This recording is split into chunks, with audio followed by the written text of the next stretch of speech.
But you need to go ask God over the next few weeks what it is He wants you and your family to trust Him for next year. The mission is large and in charge of who we are and everything we do. The Great Commission was much broader than go and make converts. Evangelism is a lifestyle, and it's very much a part of the discipleship or following Jesus experience. Thank you for joining Mercy Today. How do mercy and compassion break down barriers and change everything? How do they bring hope? Be inspired as our guests share about the life-changing, soul-impacting work through the ministry of Mercy, Inc. and its partners. Here's your host, Dr. Dan Critchett. Well, I'm glad you found us. Here we are again, whether you're listening on the radio or by podcast, we are happy to have you. Glad to welcome you. We are telling the story of how compassion changes everything. I like to draw out that phrase because it is so important. We get to tell that story. Compassion really does change everything. We get to tell a story about the great work of Mercy, Inc. and its partners and friends. So by way of introduction, I want to say, like many of our guests over the time with Mercy Today, I have had many years' experience as the pastor of a local church and also in the foreign field as a missionary trainer and strategy consultant. And both of those really fill my time and my life and my heart with the good things that God is doing. And the two challenges that always confront us are, how do we maintain the right balance between the local ministry that we're engaged in and also still having a view for the global work that God is up to around the world? And so the other question then is, what are effective ways to organize and lead a church based on commitment to the Great Commission? And so pastors who are listening, if you are a pastor, these maybe are perking up in your mind too. How do you balance between local and global? And then how do you effectively organize and lead? It's so important. Some pastors kind of tend heavy on the organizing part and others maybe on the leading part. But we're going to talk today about how to work both of those. It's always a treat for me to talk to a pastor who is finding success in those areas. And since you're listening to this radio show or podcast, chances are you're interested in those things too. If you are a pastor, take some notes, pray about these things, and consider taking some of these ideas to other people in your church for discussion. And if you're an active church member, again, take notes, and then consider taking some of these things to your pastor or leadership in your church. That's what we're going to talk about today. The title of the episode is Organizing and Leading a Great Commission Church. And that's so important because it's not just organizing a church, it's not just leading a church, and it's not even just organizing and leading a church. It is organizing and leading a Great Commission church. So zooming into our studio today is Pastor Steve Schellin. He was with Southland Community Church. I put in the community. Is that correct, Steve? Southland, is that the full name? Yes, it is. Okay. And Steve is senior pastor there. And again, the title of this episode is Organizing and Leading a Great Commission Church. Steve, thank you so much for zooming in today, and welcome to Mercy Today Radio. I appreciate being here. Thank you so much, Dan. I'm looking forward to it. Me too. I'm glad we had a little time on the phone recently to kind of shape what we wanted to talk about, because there is so much. I mean, you and I could have coffee and talk for hours because we have the same things on our heart. So let's start, for the benefit of our listeners, let's start with a snapshot. What does a fully committed Great Commission church actually look like? Well, I think what people have to remember is the Great Commission was much broader than go and make converts. Yes. The Great Commission was go and make disciples, yes. Or we would define that as growing followers of Jesus Christ. Yeah. And so a church that is truly committed to that is not just committed to evangelism, but into the whole believer and the whole counsel of God. And so we try to make sure that we're not just dialed in on presenting the gospel, but also developing people in the gospel. I like that. Thank you. And I want to also clarify, not only are we not called just to make converts, but also not to make church members. or church attenders, those are not the measure of our effectiveness or our fruit as a pastor of a Great Commission church or anybody. If we're serious about and committed to the Great Commission, it is that whole life thing that you're talking about. Thank you for that, Steve. Is there any way in particular that you think Southland stands out? We're going to get to some of those questions about your mission statement and so forth. But what is one simple phrase that you might leave with our listeners, whether they're members, active members, or leadership or pastor? What's one simple little sentence that would manifest that being fully committed as a Great Commission church? We tend to think that's our mission statement, which is simply being and making growing followers of Jesus. So the being part is then defined, and I think we're going to get to that here in a little bit. Yep. But ultimately, a person who is that growing follower starts with being themselves and then making. Yeah, of course, yeah. So I would imagine that there's some fruit, identifiable fruit, at such a church, a Great Commission church, and maybe using Southland as an example. So on a local level, what do you anticipate, what do you see as the fruit of that kind of a commitment, of a church being blessed and operating that way? Well, we noticed in the book of Acts that they actually counted. Now, some people say, "Oh, numbers don't matter." Right. And in fact, we believe that in some respects they do, because they include them in the Bible often. Right. And as a result, we would say that a church who's fulfilling the Great Commission, should be a church that at least knows they're accomplishing some evangelism in terms of fruit or winning people to Christ. Right. But also, we say the numbers there matter, but also the numbers who are growing in some kind of discipleship opportunity, some kind of Bible study, some kind of ministry opportunity.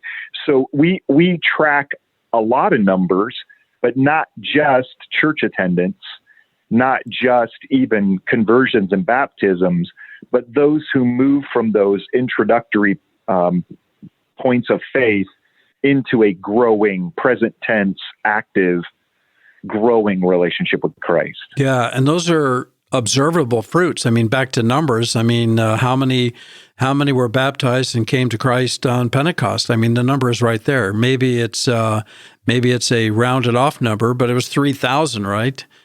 And then what do you make of throughout the book of Acts, since you brought it up, about going from being added to the church, and then we get into multiplication? Is there something significant about that in your ministry there?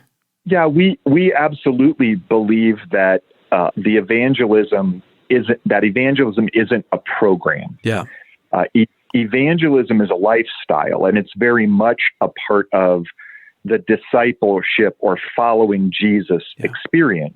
You may remember the Great Commission also included teaching them to observe everything I've commanded you. Yes. And if he's commanded the disciples to go and make disciples, then every disciple that's made is also commissioned to go and make disciples as well. So let's take the global view now.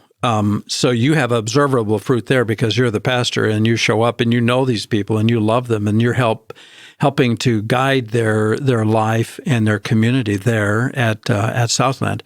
What about on a global basis? I know, and we'll hear a little bit about that from what you do, but how does that look at a Great Commission church? What is the global picture? Well, when we started Southland 12 years ago, we wanted to make sure that we were intentional about the entire Great Commission. Right. And as a result, immediately started with our church a mission leadership team whose task is to work essentially for our elders, specifically focused upon local and global evangelism and discipleship. So we have crafted this team of 6 people who are in charge of making sure we have the right partners in place to accomplish our mission, not only in Greenwood or in our community or in the city of Indianapolis, but all over the world. Our philosophy has also been kind of a lean and mean approach, which means we don't get ourselves connected to people, lots and lots and lots of people, so we can say, oh, we have 300 missionaries and we're in 40 countries.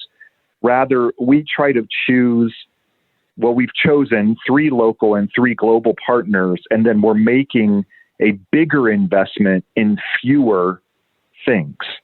So those are organizational partners, and then we have 9 missionary families in our church, member families, that we also focus our financial, prayer, encouragement, and partnership support with. This is kind of a big question, but how do you organize and lead a church to make those things happen? And we'll get right back to it when we return. I'm Brad Swinford with Salem Concrete Paving. It's a privilege to partner with Mercy Inc., who provides hope to people around the world by meeting critical needs and introducing people to Jesus. I know that through Mercy Inc., I'm investing in God's kingdom as they spread the love and gospel of Christ around the world. So please join me in supporting Mercy Inc. and MercyToday Radio by praying or going to their website at mercytoday.global. Thank you. This is Doug Hoffman, Executive Director for Mercy Inc. Today I want to take you to Africa. I want to take you in particular into Kenya and tell you about Simon. Simon is a farmer. He sought out education from Empowering Lives International from Isaac, and he learned the skills of farming. Then he went back to his village and started just practicing what he needed to do. And all of a sudden, the neighbors seen where he was doing so much better. What was his technique? What was he learning how to do? So Simon then went and said, okay, I'll teach you. And he used the skills that he learned from Empowering Lives International, one of the partners of Mercy Inc., to teach those 42 farmers how to farm. Now he has over 1,000 farmers that want to know his techniques. And that is what Empowering Lives does. It provides a relationship, provides training, it provides means with which people can share what they know to make a difference in other people's lives. Now's the time to become a part of something greater in our community. You and your organization can partner with Mercy Today and change the lives of thousands around the world. Our team of business professionals can also come alongside you and help you grow your organization to maximize your impact. Our goal is to help you increase your quadruple bottom line: people, planet, profit, and purpose. Consider being a sponsor of Mercy Today. Visit our website at mercytoday.global.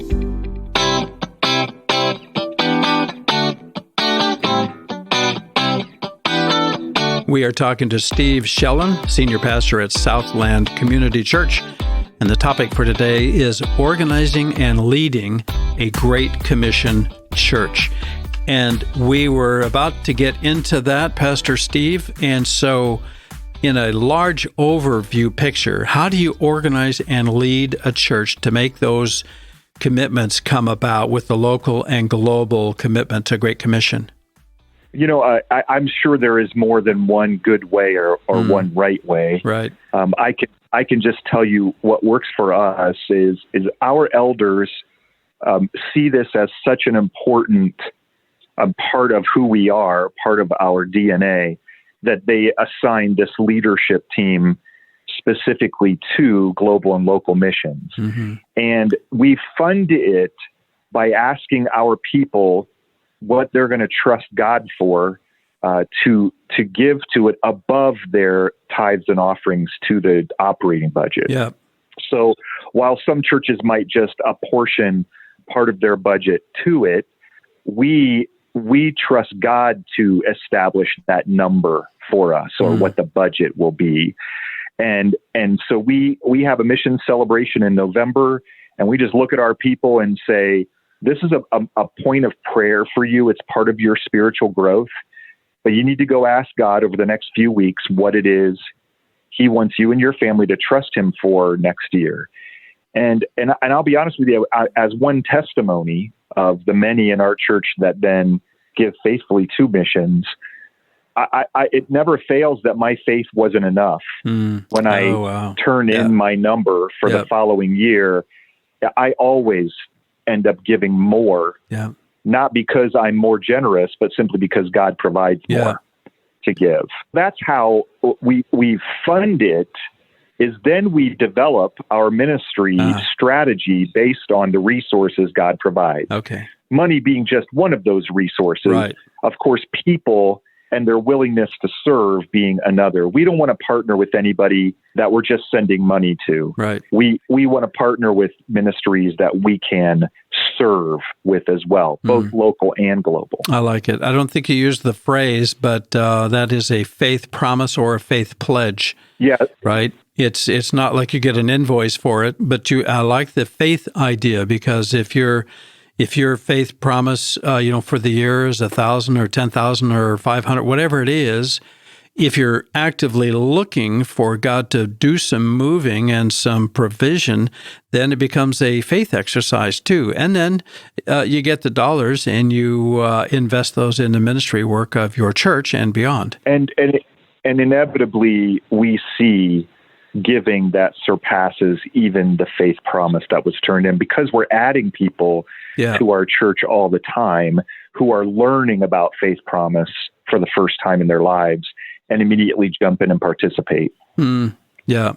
Yeah, that's when faith hits the ground, right? And then you realize you got legs on this thing, and you actually see God's fingerprints on your life, and it gets exciting. Then you can trust Him for other things too. Yeah, very. So let's talk about that mission statement that you referred to, being and making growing followers of Jesus.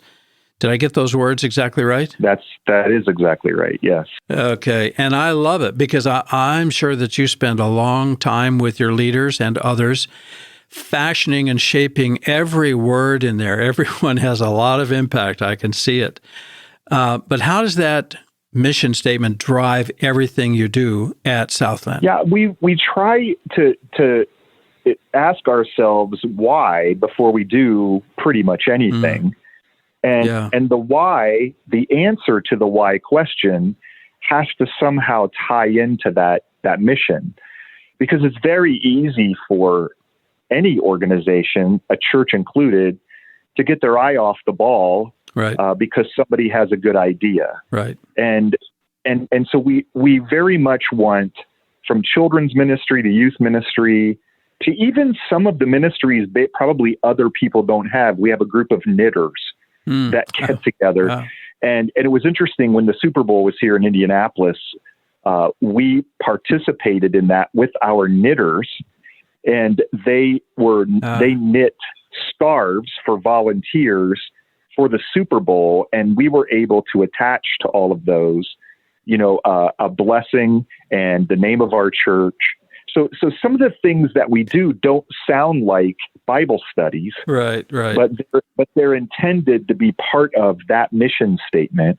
And if we can't answer why, and it has something to do with the mission statement, then we're just not going to do it. I like it. Yeah, it's kind of building your overall mission into everything you do. I always have a picture when I'm training in a pastor's conference or something. I say, just imagine we have a store on the corner here, and it's called McDonald's. And so the workers show up and they clean the equipment and they sweep the floor and they organize things and they talk to each other. They have meetings and they discuss things about hamburgers and French fries. Oh, but wait a minute. We're here to produce food and to deliver it out through the window or as people come in, but we can't forget why we are here.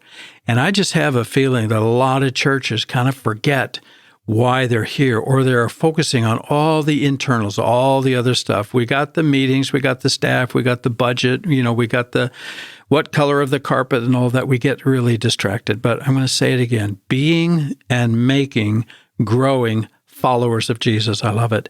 So you told me, I chuckled when you first told me. Now I look at it and I say, man, this is it.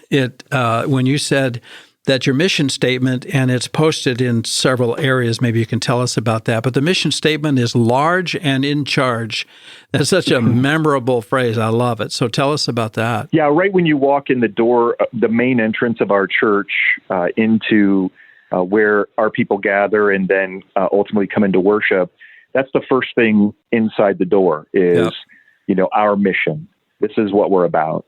We also define what a growing follower of Jesus is with 4 G's. Okay. Grace, and it's grace, grow, give, go. We even make it rhyme to help people remember it. And the idea is, here's what it means to be a growing follower, to experience the grace of Christ in your life, to grow in your understanding of him through his word and through his service, to give of your time, talent, and treasure, and to go and share your faith. And that's, those 4 G's are also prominently displayed when you come in a couple different locations in the building where people gather. And then we do a series about every 2 years on those 4 G's, just to keep everybody understanding, the mission, as you just said, is large and in charge of who we are and everything we do. And you're probably just not going to enjoy Southland if being and making growing followers isn't really why you're here. You're going to get worn out with us talking about how important that is. Yeah. Yeah. You know, some people who are not in tune with that, not on the same wavelength, they say, oh, that again? You know, people are looking for a church, where they can have their needs met and be comfortable and kind of have the American church sort of a setting. But you're radical in the sense of getting down to the core. You go back to Matthew 28, the Great Commission, go and make disciples, and baptizing, teaching, to observe or obey all that I've commanded you. And then not too long after that, we're at Acts 1:8, where Jesus said, you'll receive power, and you will be my witnesses here in Jerusalem, and then Judea and Samaria and the uttermost parts of the world. And it seems to me, pastor to pastor, that is what has to drive our agenda, has to drive our spirit, our attitude, everything that we produce, everything that we do. And sounds like that's happening at Southland. You know, and one of the exciting things that I get to do a couple times a year is go to the Middle East and train Christian leaders there. And they have become some of the best friends in my life. And we are able then, even now with technology, to bring those people to our congregation, even live on a Sunday morning. We had 4 young leaders from Lebanon on our screen, Q&A, and helping our people see we're not kidding about this. What we really are the same church with these people and loving Christ, and they need our prayers. But you know what's humbling is that, and they're praying for you, that you wouldn't be a tragic statistic of an American who's caught up in consumption and not in loving God and service. And here they are praying for us. And it really is, when you're a missional church, you see the globe as your family. Yeah. It is truly remarkable in your own personal spiritual walk with God. Is this a refreshing experience for you? In other words, have you pastored at a church where that wasn't cool, where that wasn't the focus of the church, or where you weren't in leadership and couldn't create that kind of an atmosphere? I haven't pastored in one, but I grew up in one. Okay. And the church I grew up in is very much what you alluded to earlier, where, you know, they just never had leadership that challenged them to bring the gospel and to live the gospel before their family, friends, and the world. And it, you know, I honestly, I was saved in a church camp at a young age, and I would constantly be bringing, you know, this kind of thing to our church as a teenager, and I couldn't believe the pushback that I got from people. Pushback because I was passionate for God, and so I committed myself that, you know, if I did end up in the ministry someday, I was going to make sure that if I had anything to do with it, people were going to know I love Jesus and I want them to love him, not just hear about him, but love him with all their heart. That's fantastic. I hope our listeners are hearing this. We're talking to Steve Schellin, Senior Pastor at Southland Community Church, organizing and leading a Great Commission church. Steve, we have a couple of things we'd like to finish up with, but we don't have time in our radio time clock here. Can you bear with us a little bit? Hang in there for our AfterWords. Absolutely. Good. I'd like to talk about your pattern for equipping and deploying, and I think that's really important for people to hear and to understand. So, again, Steve, thank you so much for zooming in for this topic, organizing and leading a Great Commission church. I appreciate you a lot. Thank you. Thank you. We'll be back with more Mercy Today right after this. How do you multiply your time, talent, and treasures? By investing in Mercy Today. Whether it's going on a mission outreach halfway around the world or sharing your insights and experiences with others in our local community, our team of business professionals can help you multiply what God has given you. We can help you grow your organization so that you and your fellow work associates can utilize your talents for even greater causes as you multiply your resources to do even more. Join us and become a sponsor of Mercy Today. Visit our website at MercyToday.global. Have you been looking for new ways to grow your organization and have a lasting, eternal impact? Mercy Today has an amazing team of business professionals that have managed small businesses to large corporations, and we want to share that know-how and experience with you. We're also committed our lives to sharing the gospel with compassion and serving the practical needs of communities around the world. Partner with us and become a sponsor of Mercy Today. Visit our website at MercyToday.global.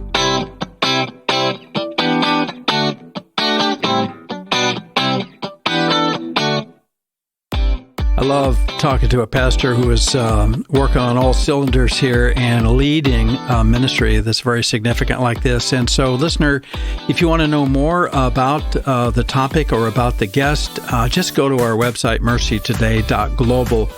And any of the stories that you heard or anything that we can get you more information, just go directly to our website, hit the Contact Us button, and give us some feedback, ask questions, whatever you'd like. So get a podcast every week. You can sign up for that. So I want to thank you for listening today. This is Mercy Today Radio, telling the story of how compassion changes everything. And the more that I do these podcasts and these radio shows, I really understand that compassion really does make a big difference. I'm your host, Dr. Dan Critchett, wrapping up this episode. And until next time, may God help you be a part of what He is doing in our world today. Join us on the show again. Find where in the world we're going next. Find all of our shows again at MercyToday.global. God bless you, my friend, and goodbye for now.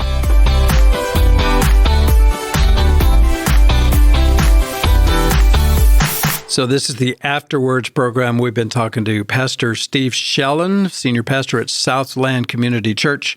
Our topic has been organizing and leading a Great Commission church. And I know, Steve, as we continue now in the AfterWords portion, we don't have the time clock in the studio here for radio purposes.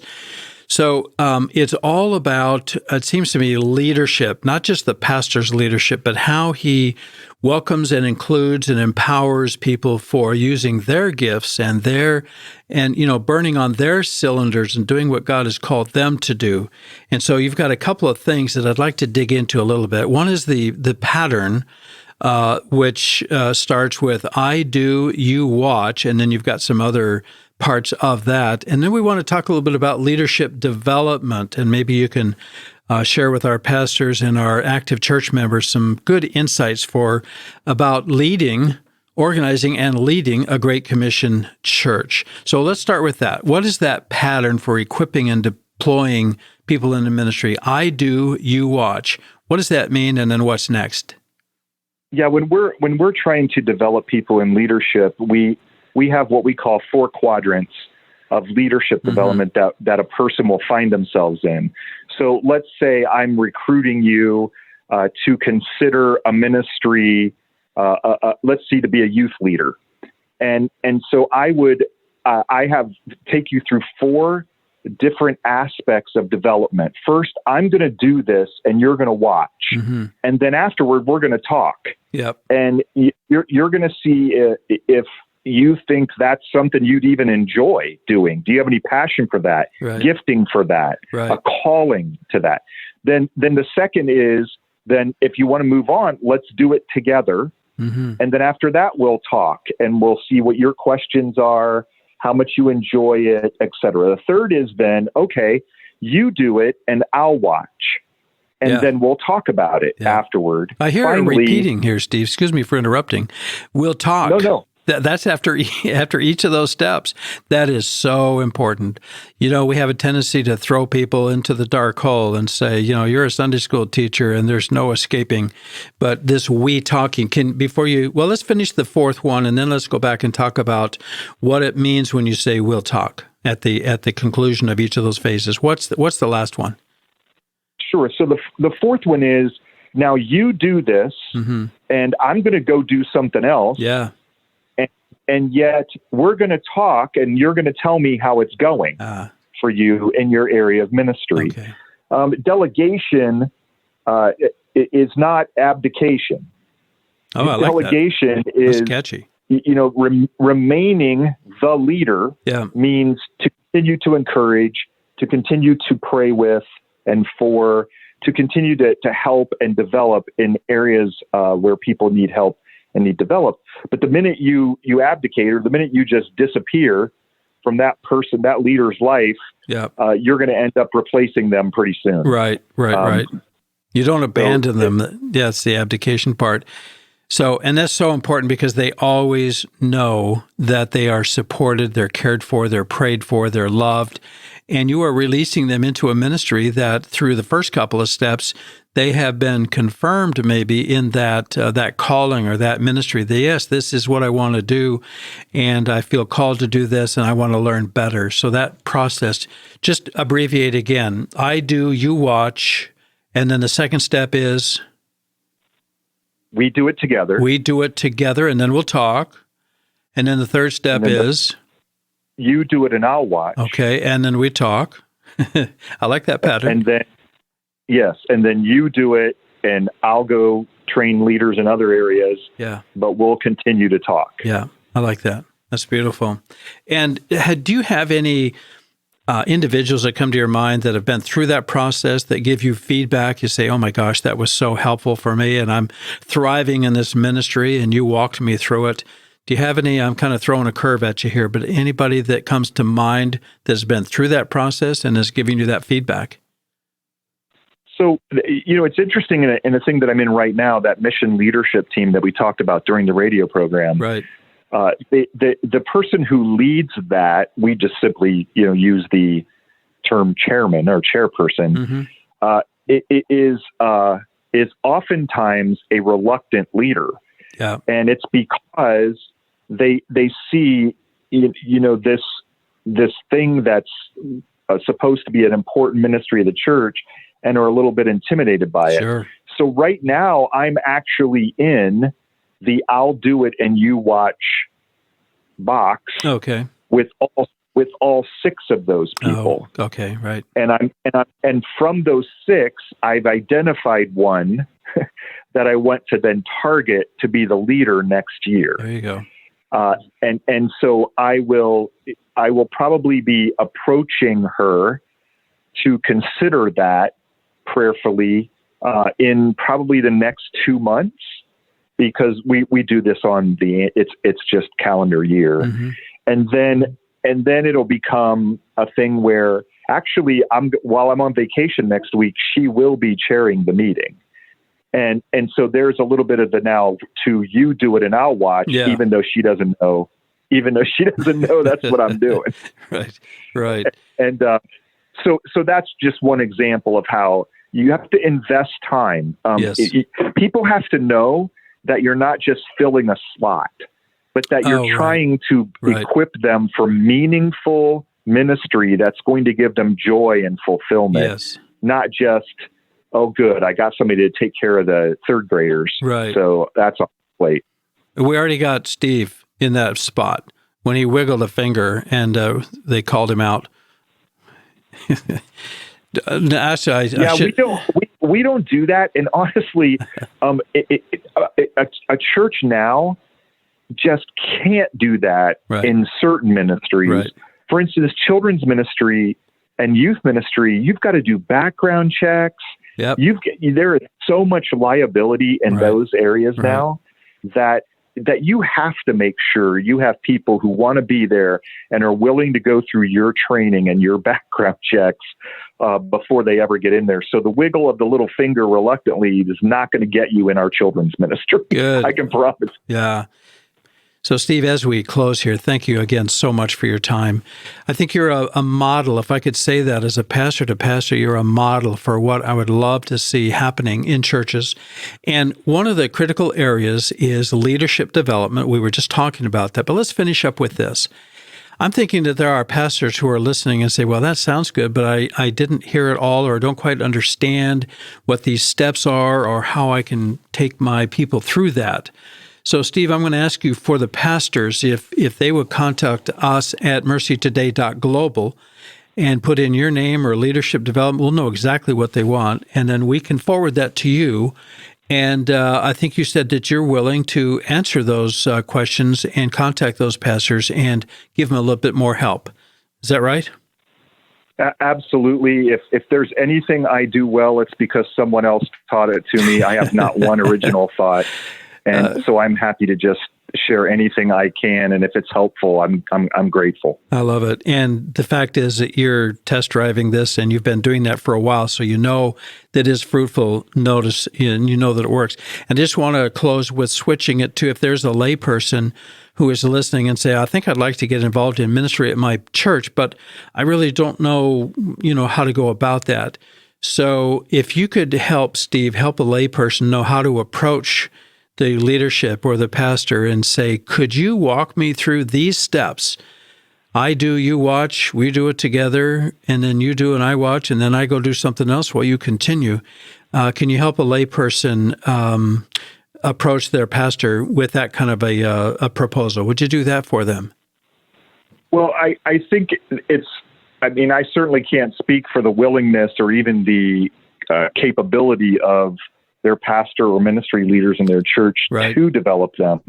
But if there is a specific ministry that they feel called to lead in, then that would certainly be part of the offer they could make to leadership that chooses those people, that, hey, if I'm willing for you to do these things, show me, let's do it together. I'll do it. I'm willing to go through this process if you're willing to take the time to show me. I think that shows a real. If someone came to me like that, I'd lose my mind. I know. I'd be so happy that someone cared that much. I know. And I have a feeling. That most pastors and ministry leaders would feel the same as I do. Yes, they would love it and cherish it. They say, yes, let's do that together. Let's build a model.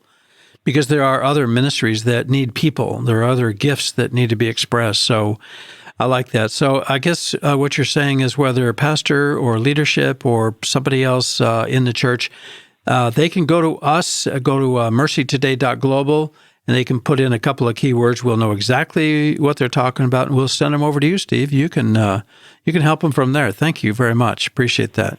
Yeah, I'll do my best. Okay, I know you will. That's it. That's a wrap for today. We have lots that we could talk about, but we'll save those for another time. Can you come back for another show later? Oh, I'd love to. Be honored. Wonderful. Thank you, Steve. God bless you, man. You as well. Thank you, Dan. Thank you.